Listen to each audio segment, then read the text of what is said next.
समाचार अब तक, सत्य का साहस।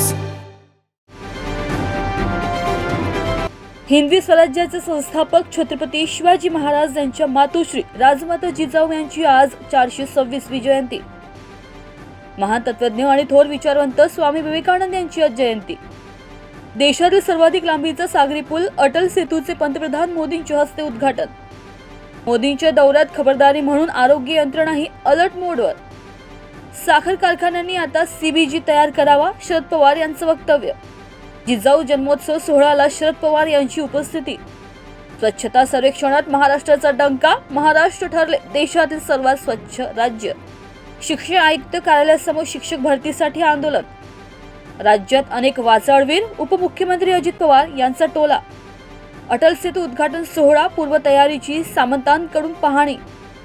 ब्रिटनमध्ये निपाह लसीची पहिली मानवी चाचणी। नाशिक लोकसभा मतदारसंघावर अजित पवार गटाचाही दावा। कोल्हापुरात 7 वर्षात 7,000 नवे फ्लॅट। आशियाई चित्रपट महोत्सवात मराठवाड्याचा मुक्तीसंग्राम।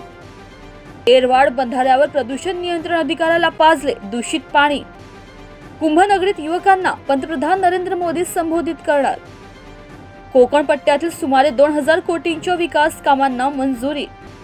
साताऱ्यात लघु पाटबंधारेच्या 49 निविदा रद्द। सांगलीत कौलापुरात विवाहतेवर बलात्कार, एकास अटक। शरद मोहोळच्या खून प्रकरणाचे धागेदोरे कराडपर्यंत। देशात प्रत्येक तासाला 3 दिवसाला 78 हत्या। जिजाऊंच्या जयंतीनिमित्त नव्या सिनेमाची घोषणा, तेजस्विनी पंडित साकारणार आऊसाहेब। डिसेंबर महिन्यात मुंबई विमानतळ सुसाट, 13% वाढले प्रवासी। बॅडमिंटनमध्ये प्रथमेश कुलकर्णीने वाढवला छत्रपती संभाजीनगर शहराचा लौकिक। संभाजीनगर जिल्ह्यात आतापर्यंत 4,000वर कुणबी नोंदी। मुंबईत बोरिवलीच्या श्रीकृष्णनगर पुलाच्या कामाला वन विभागाची परवानगी। संभाजीनगर पैठण येथे अंगणवाडी सेविकांचे आंदोलन। संभाजीनगर महापालिका न्यायालयासमोर ठेवणार शासनाचे नकाराचे पत्र। 18 ते 25 जानेवारी 2024 दरम्यान पुणे आंतरराष्ट्रीय चित्रपट महोत्सव होणार। बीडमध्ये स्पाच्या नावाखाली वेश्या व्यवसाय, संशयित 2 महिलांना चौकशीसाठी घेतले ताब्यात। 2 गट भिडले, डॉक्टराच्या डोक्यात रॉडचा वार। घाटी रुग्णालयातील घटना सीसीटीव्ही कॅमेऱ्यात कैद। मुंबईत अंमली पदार्थाची विक्री करण्यासाठी आलेल्या नायजेरियन तरुणाला अटक, 55 लाखांचं कोकेन जप्त।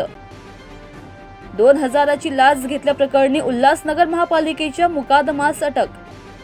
ढगाळ हवामानामुळे थंडी पळाली, देशातील 31 जिल्ह्यांना मुसळधार पावसाचा इशारा।